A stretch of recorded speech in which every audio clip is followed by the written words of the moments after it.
Hi, everyone. I'm Stephanie Lemick, and this is Building Trauma Informed Workplaces. I am thrilled to have an amazing guest with us today, someone who I actually met when I was doing my MBA more years ago than I'd like to admit. But so thrilled to have my friend Maude joining us, and I will kick it over to her so she can introduce herself. Welcome, Maude. Thank you, Stephanie. I am so thrilled to be here. My name is Maude Moreno. As Stephanie said, we've known each other for 16 years now since we were in school, which is crazy. I am actually the founder of my company, Yoga and Movement with Maude, and I consider myself a wellness provider. There could be many, many names to what I do. But I do focus on wellness and well being through my yoga classes, through my mindfulness and meditation sessions, and my movement therapy sessions primarily for corporate clients, but then I also teach individually, like on one on ones, and some community yoga as well over here. So I'm really happy to be here and share my story with you today. Amazing. We are so excited to have you here. And Maud is hilarious too. So, yeah, I know sometimes our conversations can be pretty heavy, but I feel like we'll have a little bit of fun during our conversation today as well. So, Maud, I mean, obviously, we met in an MBA program. So, our listeners might guess that you didn't start out as, a yoga and wellness entrepreneur. Um, which I know you didn't, so I have the benefit of that. But tell us a little bit about your career journey, your career experiences, and maybe how they led you to what you're doing now. Oh boy, I'm going to tell you a lot of it instead of a little Perfect. bit. Amazing.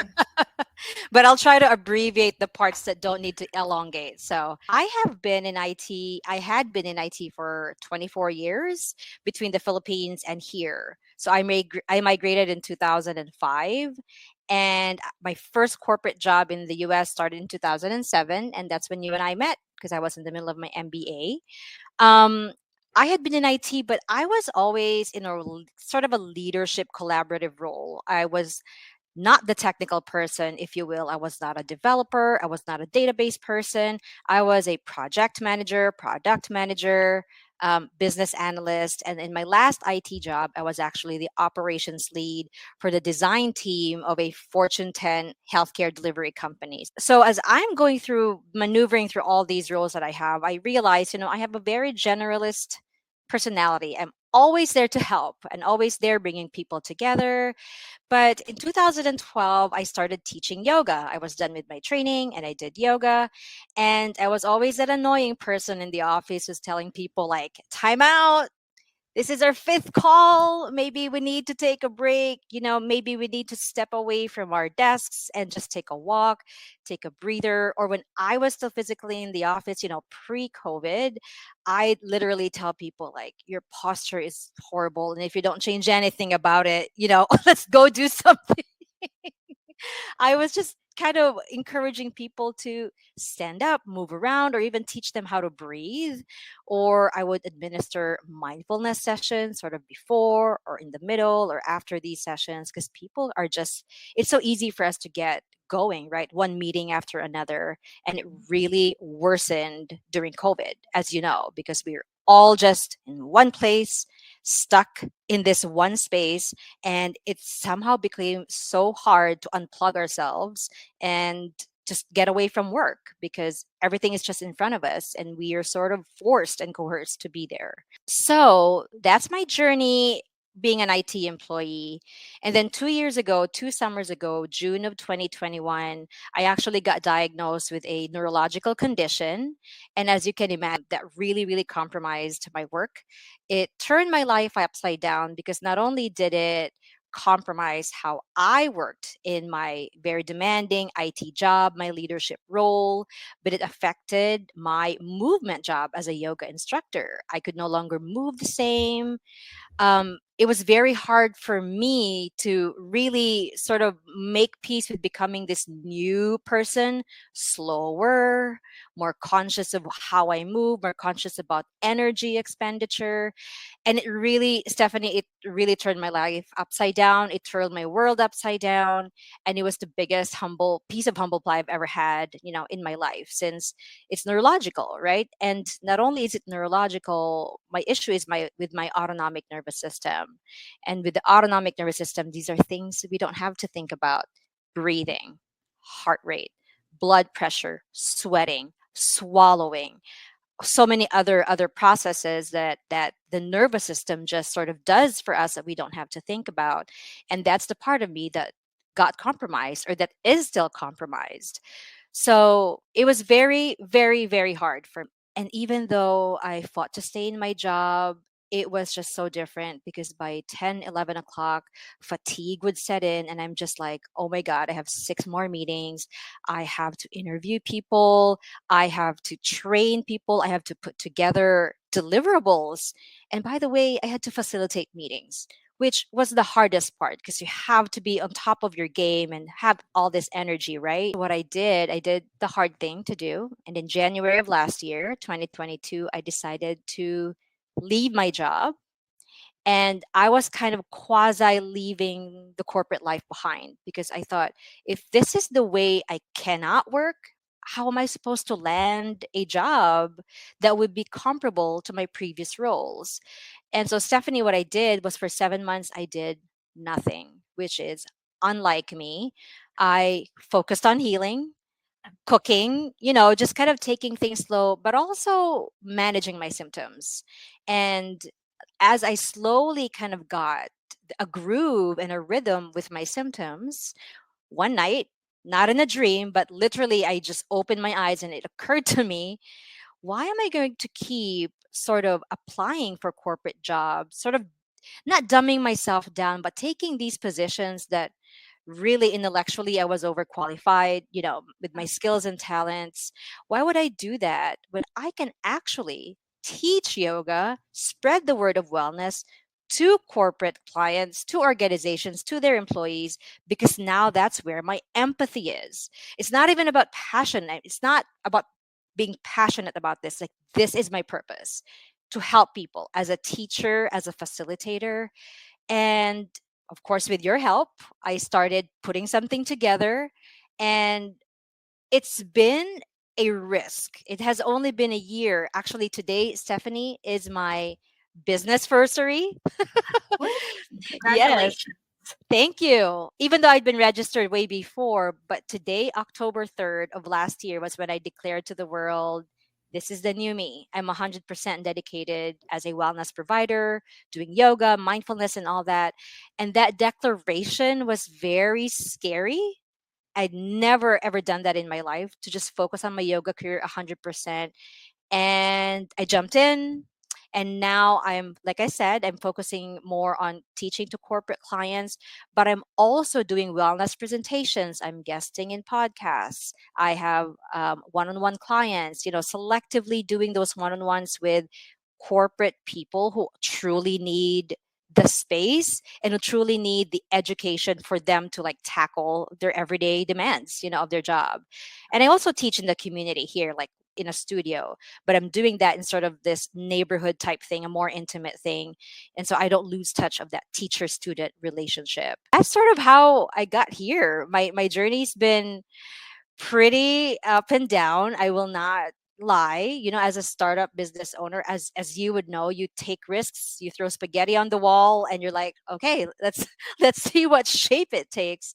But I'm still here, and I'm even more excited for the next year. For me, I have so many ideas to spread the word out there to Absolutely. people. Yeah, you need to take care of your body first. I always say, make it your job to take care of your body first, and then you'll do a good job with your actual job. Like, 100%. yes. 100%.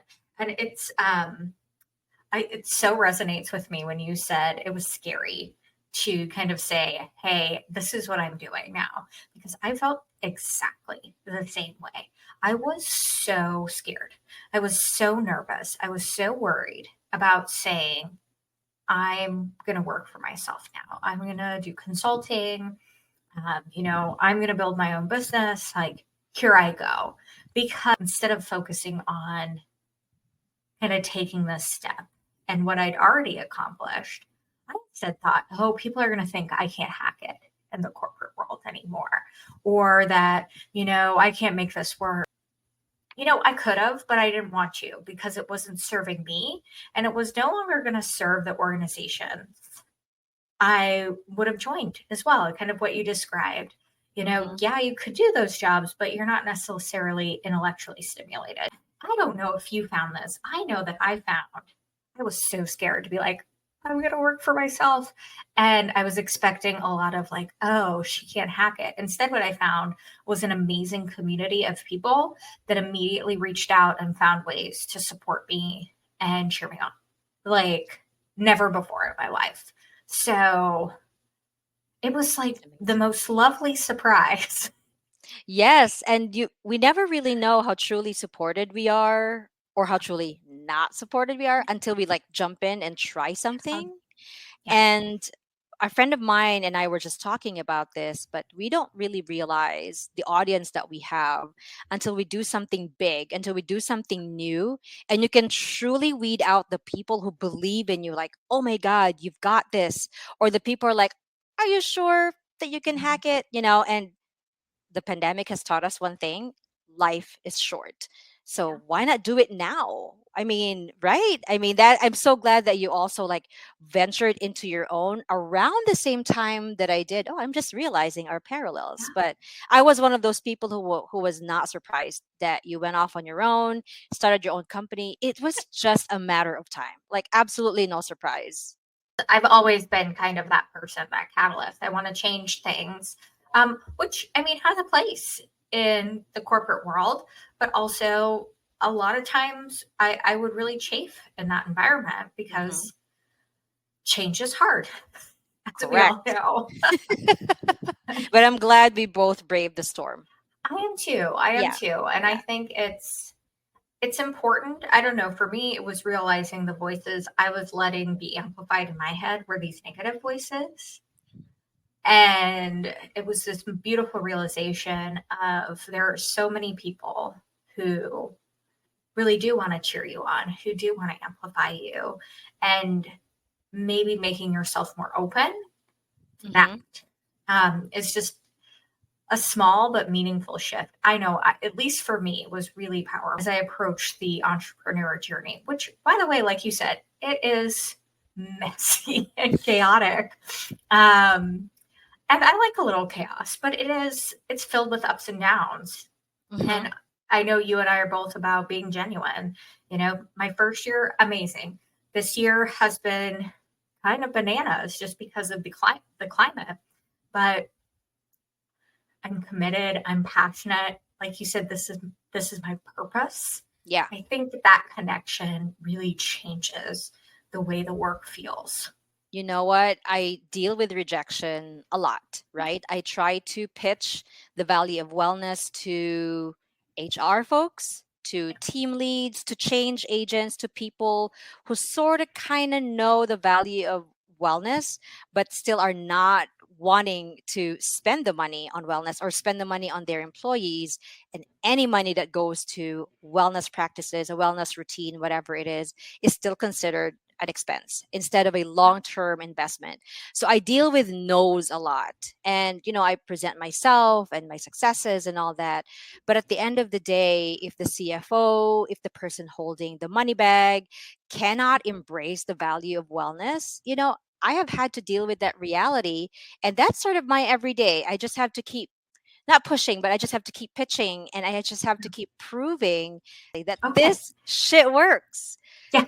I remember my doctor telling me, if not for your ability to breathe, if not for your ability to practice yoga, to upregulate your nervous system by exercising, to downregulate with breathing and meditation, you would be in a much worse spot.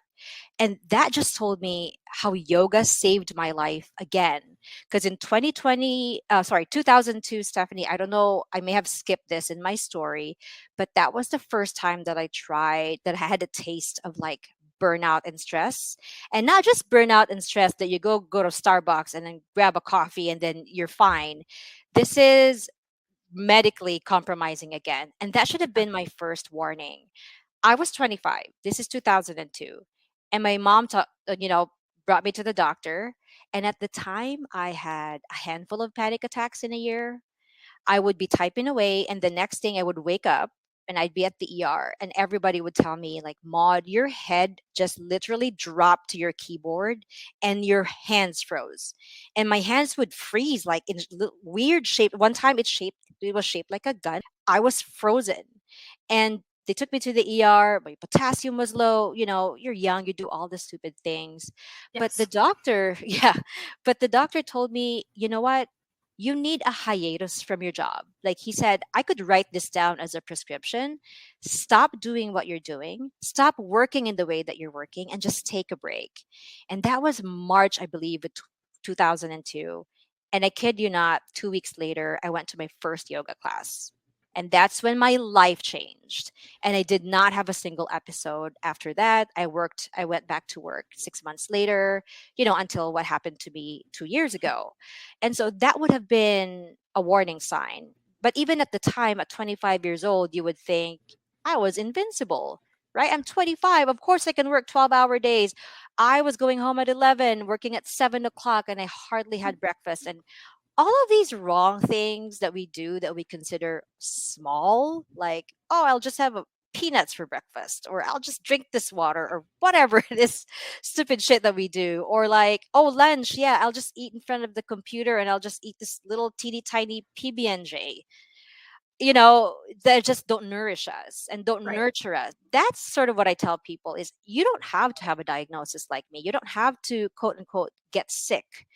But if you don't stop and you allow this level of burnout and stress in your life chronically, which means long term, your body is in a state of an adrenal high every time. So, you think about it. Our ancestors many years ago, they were their hunting and gathering, phase. That was sort of their survival mode. That was where all their energy went to there. And once they were, getting ready to hunt and chase the lion or whatever food it was, then the stress hormones get elevated, adrenals and your Mhm. cortisol. But after all that's done, all they really did was go back home to their caves, to their wives, to their children, and slept. So now in modern day, with this stressful 8 to 5 that we have, we don't realize, but the levels of our adrenals and our cortisol are like that of our past ancestors, as if we're being chased down by something or we're the ones chasing something. And that's supposed to be a very expensive expenditure of energy and stress hormones. But now we're doing that every time we open our laptops, 200 emails, stress. Oh my God, how am I going to respond to this? There's an email in 30 minutes. Oh my God, I'm not prepared for that. Stress. Oh my God, I haven't had breakfast or lunch. Stress. Oh my The God, I have team's ding. right. Exactly.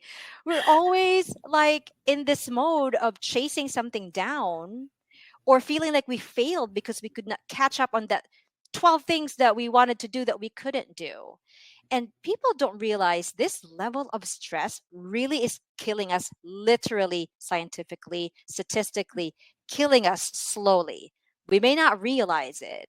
And at some point in our lives, our body is going to say, stop it, Stephanie. You can no longer do this. Time out. Time for you to take a break. Time for you to prioritize yourselves.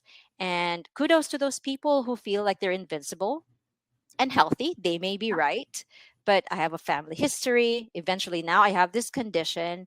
I have to tell people this is not to scare you. In fact, this is to empower you to turn Yes. something around, change a little bit of habit. Maybe you move before you work. Maybe you practice mindfulness before you work.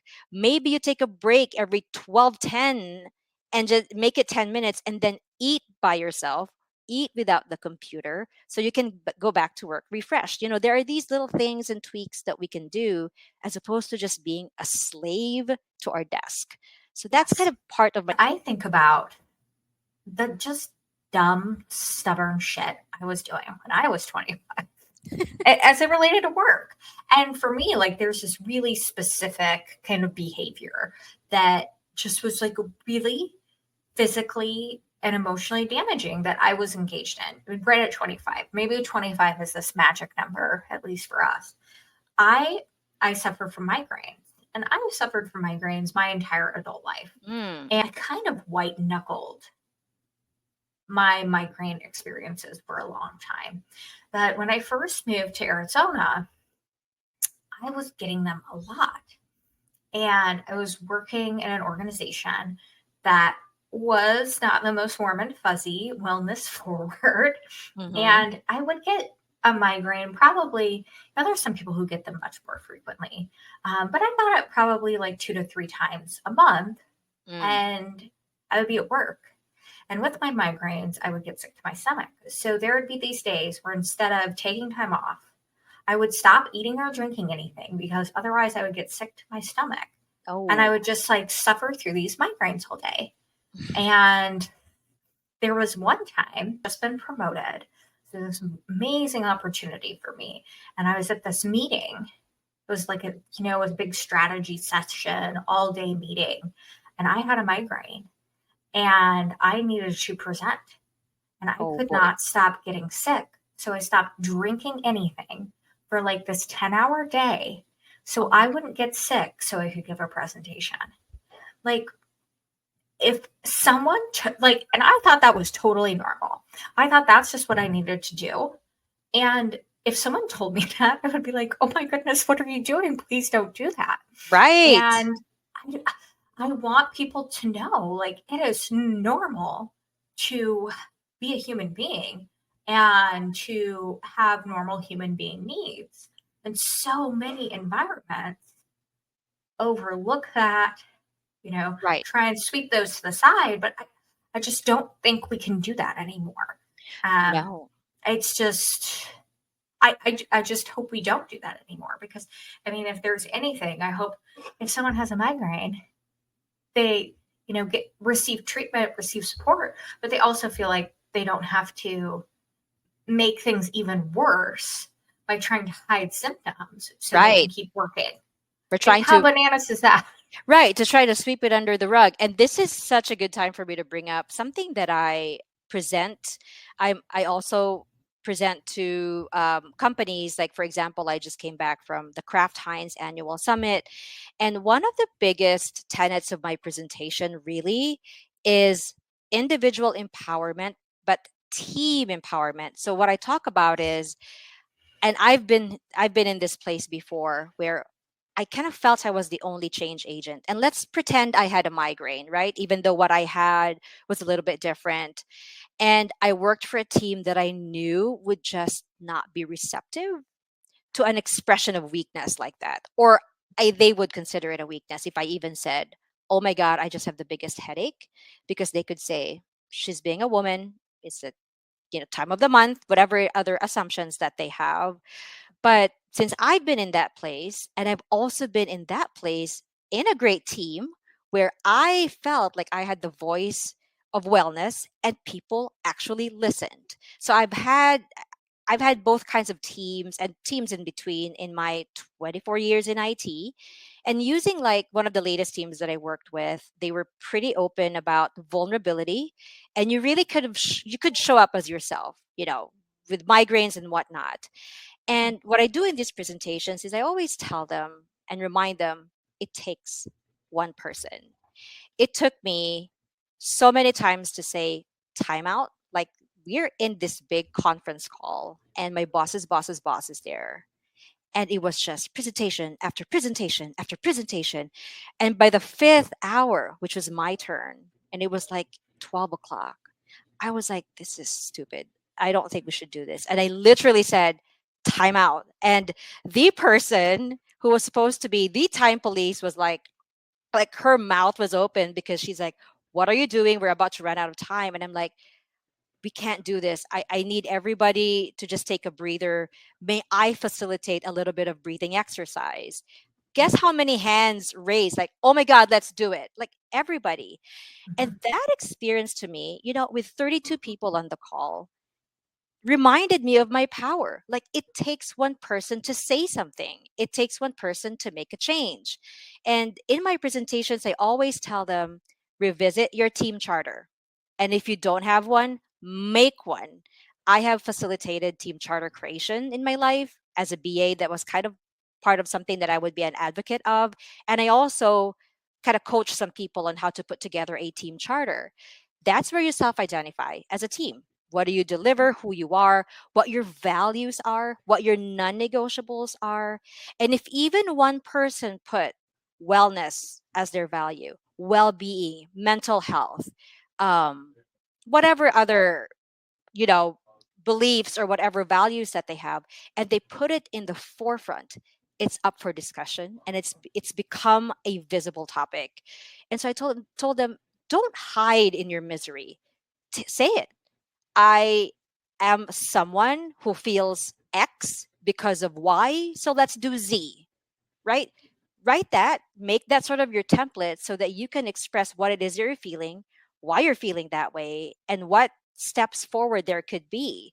And I talk about that. Like, I even have this little prism that I show, like, what do you normalize? Normalize taking a break. Normalize blocking off your calendar. Normalize being accountable for each other. Normalize having an accountability partner. Um, Gosh, there's so many things that I talked about there. And every time I mention this, people are like nodding, but I also know they're secretly on their sort of periphery in their third eye thinking, holy shit, is this going to happen for my team? Am I going to be that person for my team? I just interviewed a lady and she said the only way they work is 10 calls a day, and they work for a cross-functional team. And I asked her, like, is that truly the only way you can work? And she said, no one's ever questioned it. And so I asked her back, so if one applies for a job in this team and does not have the stamina, right, or the physical ability to be in 10 calls a day, he would be unhireable for this team. And that seems to be the response, like, yeah, because that's what we do. And so when I presented, I told them, check your team charter. Where can you do three things? I always say automate, optimize, delegate. Revisit how you work. Because if it's 10 calls a day, there is no way that that is sustainable. All of you are going to drop like flies later on. And if you truly decide that's the only way to work, where else can you change? Maybe this meeting can be a bi-monthly meeting instead of a weekly meeting. Shorten, abbreviate things that can be shortened, and revisit the things that you do and ask, why are we doing this? Is there a better way to do things? And that may have nothing to do with my yoga and my breathing and all that, but it empowers you to really put wellness first and to put yourself first, so that by God, you actually have time to take a 5-minute break. You don't have to keep eating in front of your computer, and you can actually look forward to the next day instead of going to bed feeling defeated, like, which we've all experienced, dreading going to work. That has been such a familiar feeling to me. I don't like it. I know you don't like it, Stephanie. I know you've had your experience with that too. But you want to end the day sort of on a good note, refreshed for the next day, without that vicious cycle of that migraine, like you said, Yeah, yeah. I love what you said about what behavior are you normalizing, because I think it is so important. And I think, managers, leaders have a tough job. And I think sometimes they get an unfair rap, or we pick on them unfairly sometimes because they don't get the tools and resources that they need to be the best version of a manager or leader that they can be. But managers and leaders might say something like, take PTO, or you don't need to check your email after hours. That's great. But if you as a leader or manager never take your PTO and you're always available via email, you may have said something, but your behavior is normalizing the exact opposite. Love how you say that, because it's so important Right. to be thoughtful. Like, what behavior am I normalizing? If I'm normalizing scheduling 10 meetings a day, and well, I'm just going to do that because I have to get this grind going. even if you would never expect that of anyone else, you expecting it of yourself normalizes behavior. Exactly. I like that. Exactly. And speaking of managers and how much power they hold in messaging, it just brings me back to, my gosh, I'm gonna have to talk about this trauma. Just have to, because this is also one of the things that really taught me how to become a good teammate and Mhm. how to be conscious of, like you said, what is your messaging? What are you normalizing and allowing your employees and your teammates to do? I used to report to this scrum master, and I had just joined the company, and the team was pretty tight. They really were a truly agile team, not just capital A agile, but like small letter agile. They really were kind of a well oiled machine. And I joined in, and long story short, I could just feel the scrum master sabotage everything I do. Ignore things that I said, and he just kind of put me in a bad light, and that kept going every day. And when I was telling you about dreading coming to work, I was crying almost every day because I just felt nauseous in my gut. I just did not want to see this person, talk to this person, or even hear the sound of his voice. But it eventually got so bad that he sent out an email with the whole team CC'd and addressed it to a few higher ups. And he basically said, Maud is incompetent. She's not fit for this job. None of her teammates trust her, like none. And so just imagine being on the other side of that email and thinking, and this was a great team too. There were like 7 different nationalities in this team. And so we were very diverse. But despite that, right, you think to yourself, like, none of the teammates trust me? Like, that is a big statement. And he's a very respected leader, basically. So who would take my word for it? No, most likely people who are going to believe him than me because I'm the new employee, right? And again, these experiences teach us how much power we have because I really insisted. There is proof now by him writing this email. He's basically incriminating himself to human resources because I never treated this guy like shit, not even once. In Yeah. fact, I've been tiptoeing around him, walking on eggshells, and he turned out to be wrong. Turned out there were people in my team who approached me and assured me, we do not feel that way. But, like you said, Stephanie, they have so much power that they were afraid to say something to him. Mhm. They were afraid that by going against him, he was going to do the same thing to them. So a lot of this is, forget the manager role, forget the leadership role, but it's really that sense of entitlement. Once a person feels that they are invincible, people are going to listen to them because they are in this authoritative figure and role, their messaging becomes pretty much gospel. And Mhm. that's what a lot of people thought. Even those who knew he was wrong, they did not want to go against his gospel because they were afraid. Long story short, they got rid of him. It was Yay. very traumatic to me. I Yeah. mean, and that experience made me a stronger person. And even to this day, it I bring with me this sense of confidence. If I got through that, I can accept every rejection I get from every CFO, from an HR person that I talk to who doesn't want to embrace wellness because you grow your thick skin and you just kind of deal with, you test your own humanity and patience by dealing with other people's, humanities as well, or in this case, inhumanity.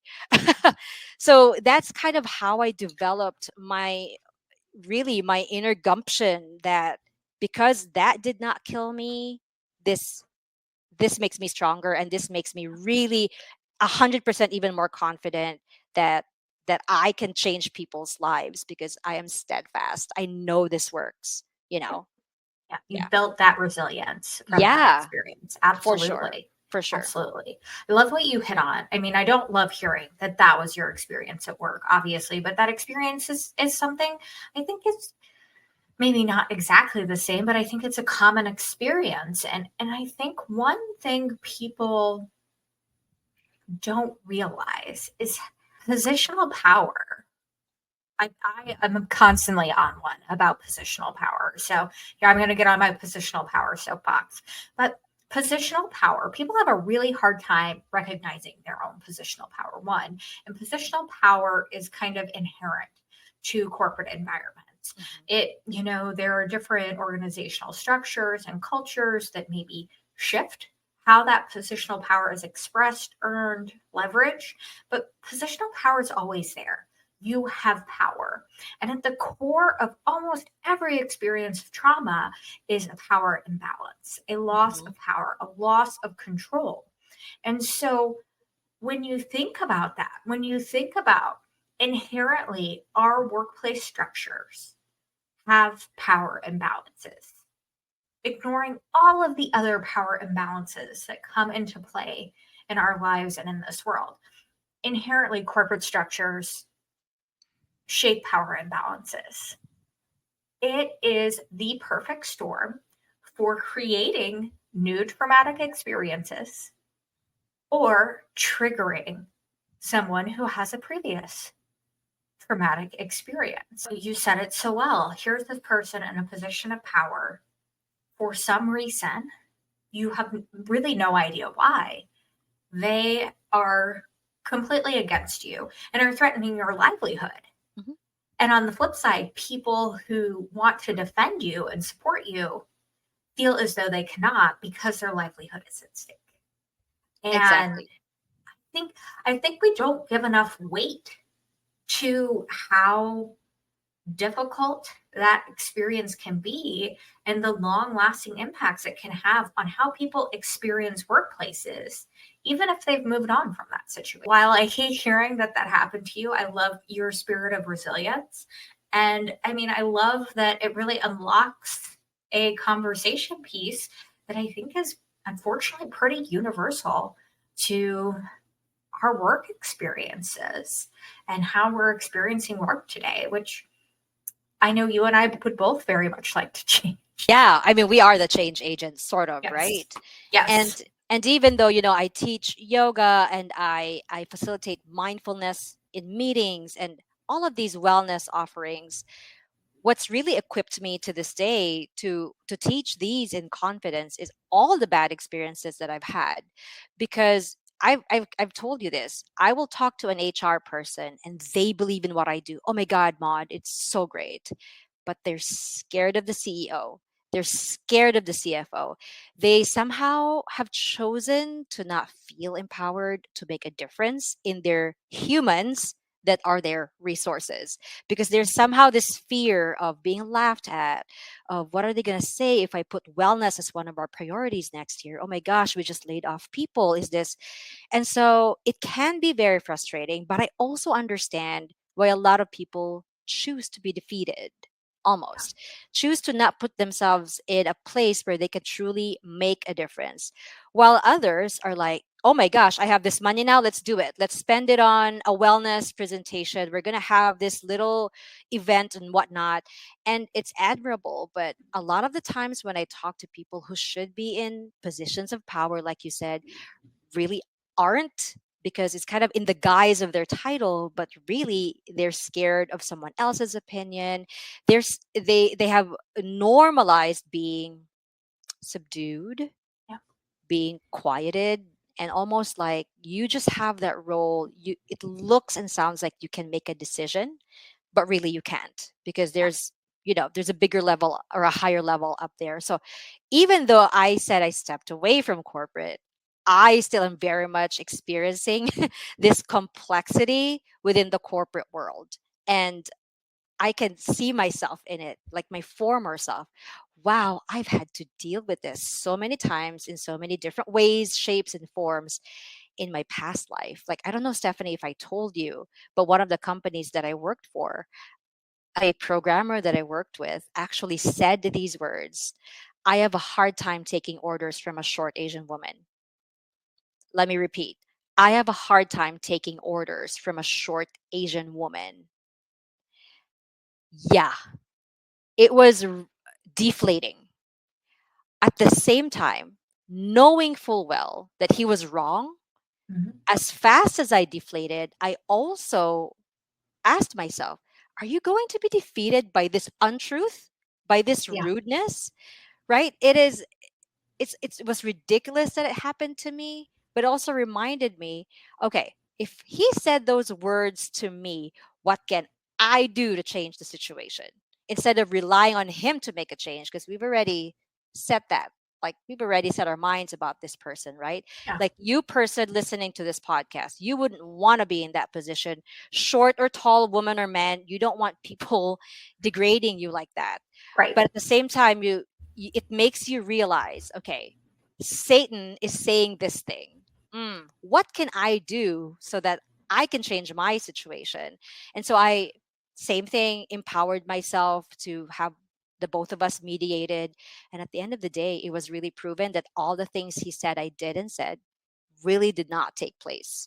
Um, so my gosh, this podcast has made me sort of go back into a flashback of miserable experiences I have, but I don't want people to think that it has been all bad. But I'm just saying those bad things that are happening to you right now will shape you to the person that you will become, whether or not you end up owning your own business like Stephanie and myself, whether or not you embrace your true talents and are ready to take the next step, what a promotion, whatever that is. But these negative experiences have a way of really thickening our skin and empowering us to be the best version of ourselves. Like I truly, truly believe that.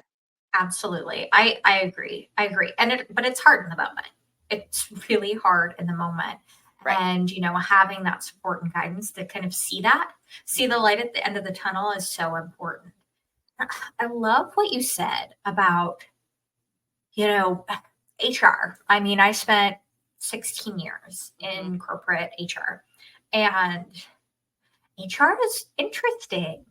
And I'm sure there are lots of things that kind of play into, yes, you have this power as you reach a certain level, but also what else is going on. And I think HR is one of those functions where you're always kind of working towards making sure people see you as a credible business partner, not like a cupcake maker. Someone always used to say, I don't know that I love that term, but a cupcake maker. And so sometimes, people in those positions, if they're really passionate about wellness or well being, they have to take a step back and be like, oh, how is this going to be received by the team? Or if you're a woman or a minority or something else going on, you have to think about how that lens is going to be received by the team, even if you do have positional power. And this is my favorite example. I think, you and I share, Maude, that we are naturally very outspoken, Mm-hmm. sometimes to our own detriment, but we're naturally very outspoken. Mm-hmm. And so I would always be the person who would ask the hard questions or do the hard things when I was on a team. And I remember this when COVID first started. I've referenced this in an earlier podcast. When COVID started to, take hold, people were talking about it, late February kind of time frame. We were in an executive team meeting. And I was like, hey, is there anything else we should talk about? And I'm like, yeah, you guys, I think we should talk about COVID. Like, we should probably, start to think about what's going on and like what we may want to do. And I got basically laughed out of the room. And got a pretty thick skin from years of being very outspoken and people being annoyed by it, just to be frank. I kind of got laughed out of the room. And this was, the CEO and other kind of executive level peers that were like, whatever, Stephanie, you weirdo, basically. And that could have been really devastating experience in a different scenario. I felt wild. Like one of the times I didn't want to be vindicated, but I was really wildly vindicated was like Mm-hmm. a week and a half later. The CEO was in my office, like, we should probably talk about COVID. And then, like, months and months later, the CFO is like, you really called it on that COVID. It's one of those things where it can be so hard to speak Mm-hmm. out. But I love kind of going back to what you said earlier in the podcast. It only takes one person. It only takes one person to raise the point, to say the hard thing, to kind of change the energy. And a lot of times, especially when it's something like meetings that never stop, or needing to be able to take a break, or prioritizing our health and wellness, once you say something and raise your hand, everyone else is like, yeah, can we do that now too? It's so, so important to empower folks to raise their hand, to make those changes, to do those things, and leveraging your work Mhm. to pull that through a culture, trauma informed principles to pull that through a culture can be really powerful and impactful when it comes to changing our experiences of the workplace. Exactly. And it works even better and faster if you are in a homogenous team where you're all doing the same thing and the same way. And it takes one person to kind of break in away from that mold and be like, what if we just ended our meetings? What if we set up our Outlook calendars to end 5 minutes earlier than 30 minutes, 10 minutes earlier than an hour? In one of my conversations with, it was actually another podcast at Farm Credit Services of America in Omaha, which I used to work. They have this thing called BAM, and it's better adjourned meetings. And they basically set up their calendars. So 25 minutes is the default and 15 minutes is the default. It took one person probably to think about that. Like, what if dot dot dot what if we started dot dot dot? Just ask the question, be brave. And that's what I tell them. Ask them, would it be a good idea to take a break so that we can just have a breather, or maybe just practice 3 minutes of mindfulness?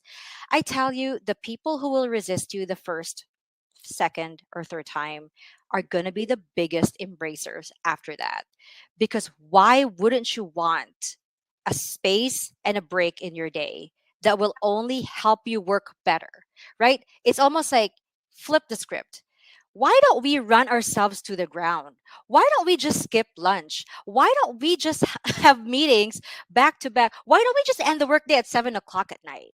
Like, imagine flipping the script and somebody just sort of taking the reins and asking the difficult question. And you're doing the right thing because you're doing the hard thing. So just ask it, just plant that seed, make people react, keep doing it, whether it's wellness, whether it's the change of meeting lengths, or whatever uniform in the office, whatever aspect of your workday that is really kind of burdening you, and you just know a little bit of change can make people's lives better, ask it and just say it. And to your point, Stephanie, of trauma informed, this also trains us to know none of us had the same background. None of us came from the same upbringing. How do we set a message across when we know people have gone through different backgrounds, different kinds of traumas, different kinds of stories? How do you make your messaging successful? And it's really to just try something once and see how people respond. And you will know pretty quick how people have been brought up by their parents, how people have been brought up by their cultures in terms of work ethic, by how they respond.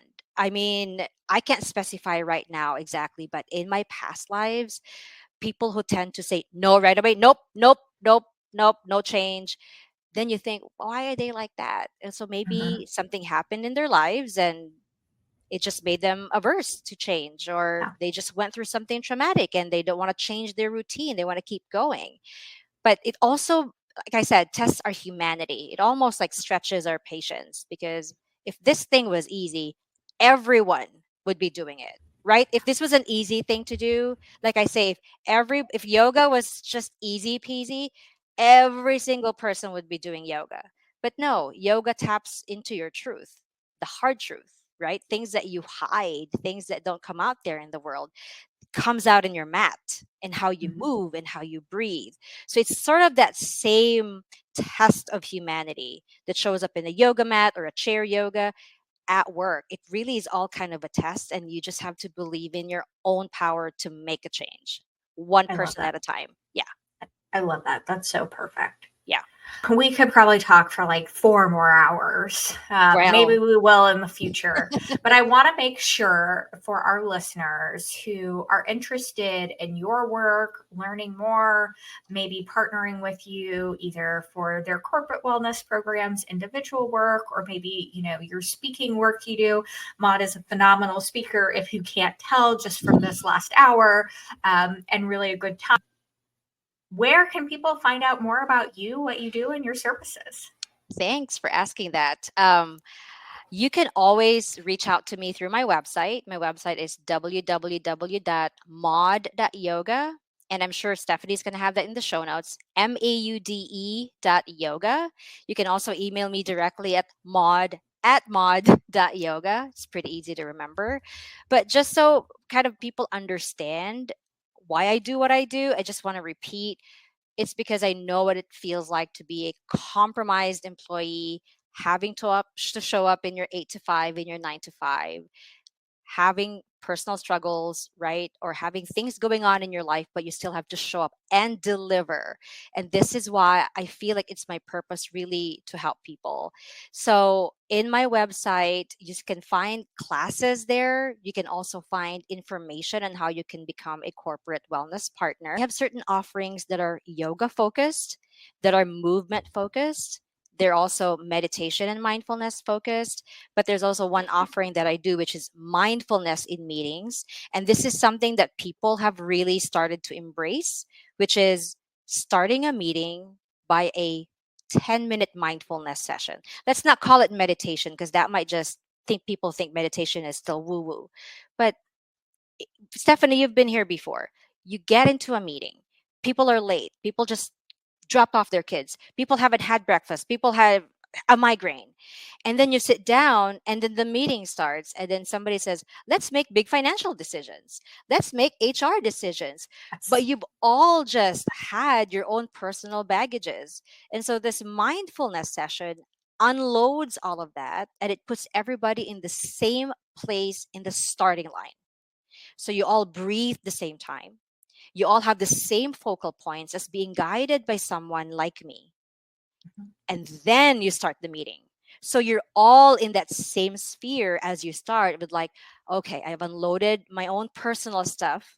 And now, as a team, as a group, we can now be on the same page, which is beautiful. I've just heard the best things about it. Someone listening to right now, and you're not quite sure about the yoga or the movement, try out the mindfulness in meetings. That might be a yes. good place for you to start so that people can then embrace what does it feel like to prioritize our well-being before we embark on a collective activity, before I embark on the demands of the day.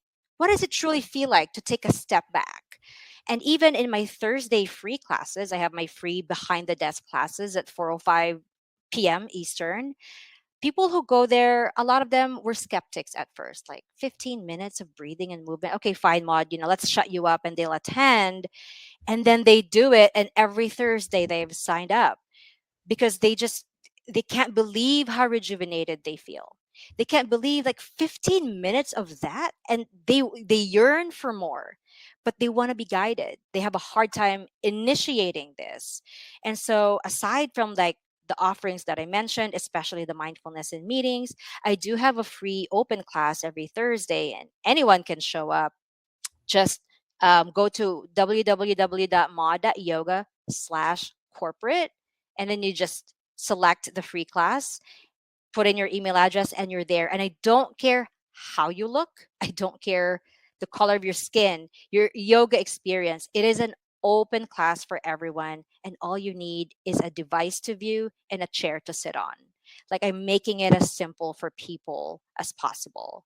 And then the third thing I was going to mention, which you kind of already did, was if you have any events. I just did a wellness presentation to Boys Town, who came up with a virtual wellness event. They spoke about wellness and how important it is for their caregivers to think about themselves, right? Because they're so used to helping their kids, their patients, but turn the knob onto yourself first. Take care of yourself. And here's Maud, who's going to teach us how to meditate for 60 seconds. And that's what I did. And the response was phenomenal. A lot of people really reached out to me how life changing it was to be told, prioritize you, even though your job is the most selfless job in the world, you can't pour from an empty cup. So if you have any events like that, invite someone like me who can sort of plant that seed and show you the actual ropes of how you can make these little atomic changes that are, gosh, they are life changing. They really are. I would, I mean, anyone who's skeptical, I love that you say, check out mindfulness for meetings. Start your meeting with a little mindfulness. And I'll even double down on that. Imagine you are pulling together your executive team, a leadership team for a full day, and think about how much money you're spending having all of those people come together and spend 8 hours in a meeting. Right. Now take the time and then the energy and effort to have an expert like Maude facilitate a mindfulness exercise that puts everyone in the same space to focus. I cannot think of a better way to kick off a meeting like that and ensure great results. Absolutely. And talking about results real quick, I'm going to be really technical and mathematical. The equation for ROI on wellness programs is actually pretty straightforward. Okay, there's a few variables in this equation. It starts with productivity increases plus talent management savings plus healthcare savings minus the wellness program cost. That is the ROI for wellness programs in your organization. So, like you said, if there are any skeptics out there and you're the person looking at the bottom line, looking at the numbers and what's the return for this, there's now an actual equation. And you can add more variables in there that you can quantify, right? Like, what's productivity look like? Is it absenteeism? Is it presenteeism? As an HR person, you can probably put more variables there. You probably have more variables in your head right now than I me. do. Yeah. But talent management savings, I can't speak for that, but what does that look like in your little black accounting book? But there is an equation for ROI right now. So even more and more research is being done, especially with the pandemic, proving to us that the person who does laundry and the person who does the work is the same person. There is no separation. I Yeah. love that so much, Maude. Thank you so, so much. This has been a fabulous conversation. Of course, it has. So excited to have you here sharing your story. I'm sure we'll chat again. There's so much for us to discuss as it relates to well being, Mhm. health, trauma informed workplaces. Yeah. But thank you so much. And for everyone who joined us to listen in, thank you for listening. I will share Maude's information in the show notes so you can make sure and check out one of her free classes. And until the next episode, be well.